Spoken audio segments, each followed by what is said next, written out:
I'm Matt Moore from Onemoorerep, and while tackling Raw Challenge Gold Coast this weekend, you're going to come across Pythagoras.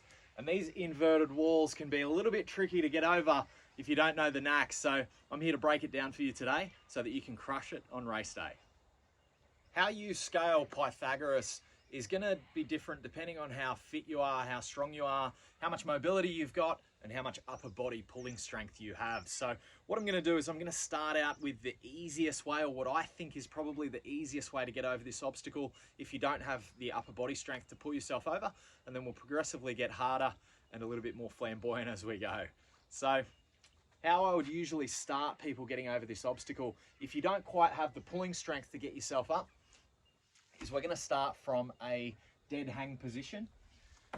We're basically just going to hang off the obstacle like this. Now what we want to do is we want to obviously be able to hang our body weight off our hands. If we can't do that, you're going to find this obstacle very, very difficult to get over.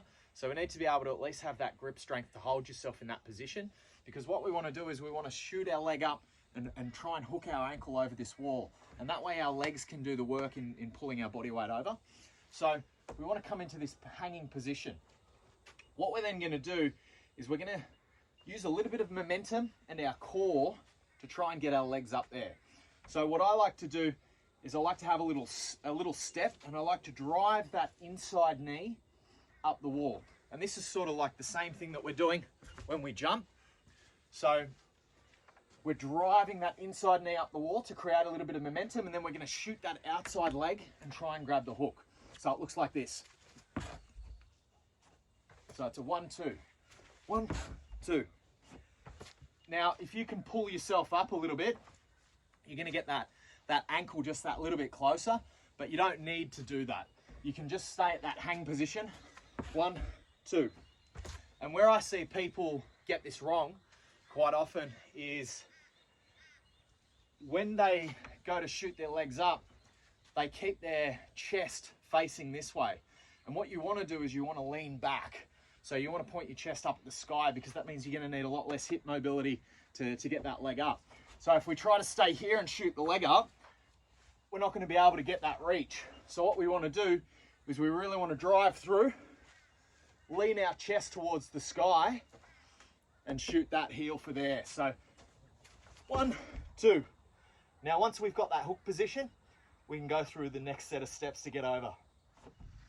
Once we have this leg hooked over, we're going to use our right hamstring to give us a little bit of assistance in pulling our body mass over this wall. So we're going to drive that right heel towards the right bum. At the same time, we're going to pull with this upper body, and we're going to try and get up to a straddle position.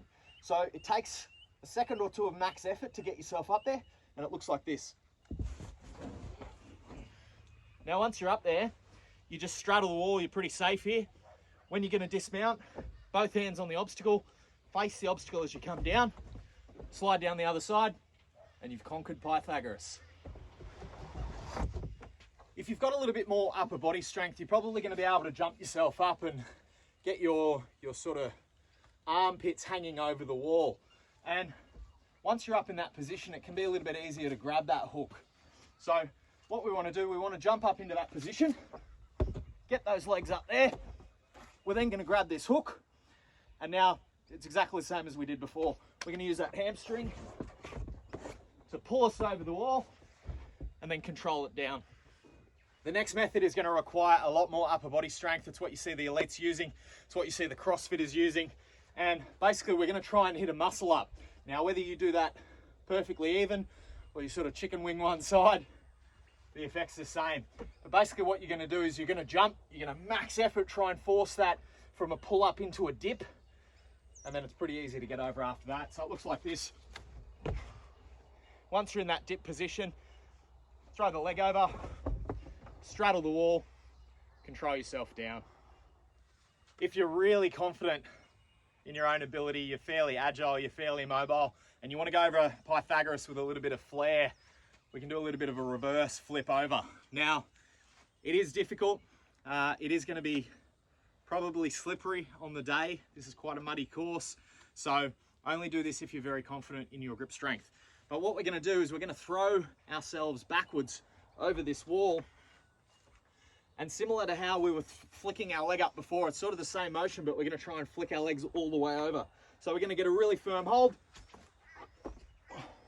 We're going to flip ourselves up over the wall like that. And it's not quite as scary as it looks. Once you work out how to do it, it's actually pretty easy, but it does require a lot of energy, so you don't want to be doing it if you don't have too much left in the tank.